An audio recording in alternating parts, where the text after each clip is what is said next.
અનામત આંદોલનને 11 વર્ષ પૂર્ણ થયા છે. ખાસ કરીને એવા કેટલાક નેતાઓ કે જે આંદોલનના સહારે રાજનીતિમાં પ્રવેશ્યા, શું કહેશો આ બાબતે? હું તો મીડિયાની અંદર વારંવાર બોલ્યો છું કે હર હંમેશા જ્યારે કોઈ પણ આંદોલન થતું હોય છે એમાંથી નેતા ઉભરતા હોય છે. તો અમારું એ જે અમે 2012થી આ કલોલથી શરૂઆત કરેલી અને એના પછી 2012થી 2015 સુધી સંઘર્ષ કરતાં લોકોની પબ્લિકની અંદર મૂકતા અમારી કમિટીએ 5મી જુલાઈ 2015 સોલા ભાગવત ખાતે પ્રદેશ કારોબારી એસપીજીની અંદર નક્કી કરવામાં આવ્યું કે ભાઈ આંદોલન માટે જે અમારા પર ફોન, જે મેસેજ, જે લોકોની માગણી છે કે ભાઈ તમે આટલું સરસ કામ કરો છો એસપીજી દ્વારા, તો તમે અનામત આંદોલન માટે કંઈ કામ કરો. તો એના અનુસંધાને અમે અમારી કારોબારીની અંદર મુખ્ય મુદ્દો બનાવ્યો કે ભાઈ આંદોલન માટે કંઈ લડવું પડશે. અને તમે જોઈ શકો છો કે 5મી જુલાઈ પછી તરત 6મી જુલાઈએ મહેસાણાથી શરૂઆત કરી અને એક ધારું 2 વર્ષ સુધી પાટીદાર અનામત આંદોલન સિવાય તમને ક્યાંય પણ મીડિયામાં બીજું કંઈ જોવા મળતું નહીં હોય.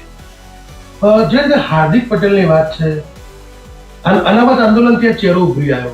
પહેલી એફઆઈઆર નું નામ હાર્દિક વિસનગર લખવામાં આવ્યું, શું કહેશો? હા, જે અમારી વિસનગરમાં રેલી હતી અને એના મુખ્ય અમારા કન્વીનર હતા જે અમારા વડીલશ્રી, એ વડીલશ્રીએ જ્યારે અમને બધાને મહેમાન તરીકે ત્યાં બોલાવ્યા હતા, તો એ વખતે એસપીજી તો 1996થી મેં શરૂઆત કરી હતી અને 2004ની અંદર જ્યારે માન્ય સ્વર્ગસ્થ કેશુબાપા અને ઊંઝા ઉમિયા માતાના પ્રમુખ શ્રી કેવી શેઠના દ્વારા જ્યારે અમારે એસપીજીના મુખ્ય મહેમાન તરીકે મેં બોલાવ્યા હતા, ત્યારથી લઈ અને 2015 સુધી એસપીજીનું નામ તો ખૂબ બધું મોટું આખા ભારતમાં બની ગયું હતું. અને જ્યારે મહેમાન તરીકે અમે બધા એસપીજીના આગેવાન તરીકે ત્યાં ગયા હતા, ત્યારે અસામાજિક તત્વોએ જે તોફાન કર્યું હતું અને માન્ય ધારાસભ્યની ઓફિસ તોડી હતી, એનાથી મીડિયાના માધ્યમથી આખા ગુજરાત અને ભારતની અંદર એક મેસેજ એવો ગયો કે અનામત માટે પાટીદારો માગણી માટે નીકળ્યા છે. ત્યારે આ જે તમે નામ દીધું એવા કોઈ આગેવાનને કોઈ ઓળખતું નહોતું, ફક્ત એસપીજીના આગેવાનના જે લોકો હતા એ બધા લોકો ઓળખતા હતા. અને જ્યારે એફઆઈઆરમાં પણ તમે જોઈ શકો છો એ વખતની તો નામ આવ્યું તો અમારા બધાના ઓકે નામ આવે, એનું નામ હાર્દિક પટેલ વિરમગામ તરીકે આવ્યું હતું. અને પાછળથી જ્યારે નામ મોટું બનતું ગયું ત્યારે સરકારે એનું નામ ફરીથી ઓરિજિનલ નામ હાર્દિક પટેલ વિરમગામ એવું નામ એને એડ કરવામાં આવ્યું હતું.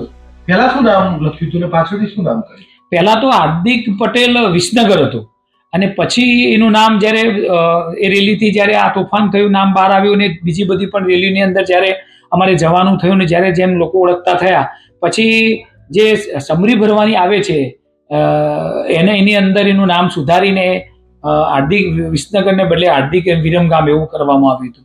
તો શું કહેશો, હાર્દિક પટેલે અનામત આંદોલનના કારણે રાજનીતિથી પોતાનો રોટલો શેક્યો?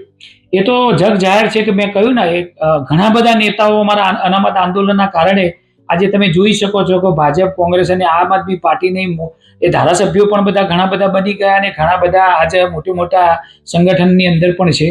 અને મેં કહ્યું પ્રમાણે જેને જેવો શોખ હતો એ તો આજે એમને જે કામ કર્યું અને પછીથી જે લોકો જોડાઈ ગયા, તો એનાથી બધાને ખબર જ પડી કે કયા વ્યક્તિનો શું ઉદ્દેશ હતો અને રાજકારણ સાથે કોને લેવા દેવા હતા અને સમાજ સાથે કોને લેવા દેવા.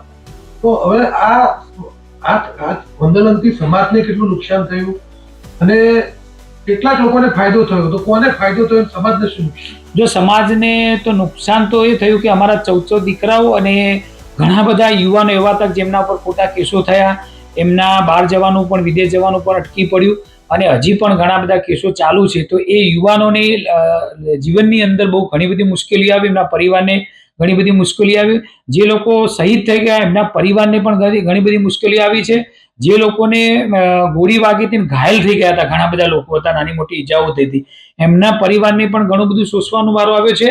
અને જે નેતાઓ બની ગયા તો પર્સનલી એમની લાઈફ અત્યારે તમે જોઈ શકો છો કે જ્યારે ધારાસભ્ય અને મોટા સંગઠનમાં જોડાઈ ગયા હોય કોઈ પણ પક્ષમાં, એટલે એ લોકોની આખી લાઈફ ચેન્જ થઈ ગઈ છે. જે તમે એમને કપડો, રહેણી કહેણી, એમને બોલવાનું, એમની ગાડીઓ, શોહરત તમે જુઓ તો અત્યારે દેખાય છે. અને પાટીદાર સમાજ એટલે વિદ્વાન સમાજ છે, બધાને ખબર જ પડે છે કે કોણ કોના માટે કામ કરી રહ્યું હતું. પૈસા એ ટાઈમે હાર્દિક જોડે નહોતા?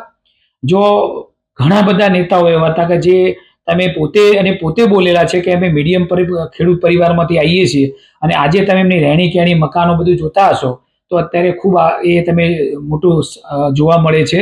અને મારે તો એના પ્રત્યે એવું કંઈ છે નહીં, એટલા માટે કે તમે જે પણ વિચારધારાથી જોડાયા હોય અને જે પણ જગ્યાએ હોય એનાથી અમારે કંઈ લેવા દેવા નથી.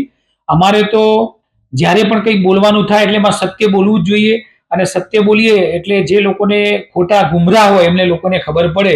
બાકી સમાજ એ દર્પણ છે. આજે બધા જ લોકોને બધી ખબર હોય છે કે કોણ કોના માટે લડી રહ્યું છે અને કોણ શું કરી રહ્યું છે.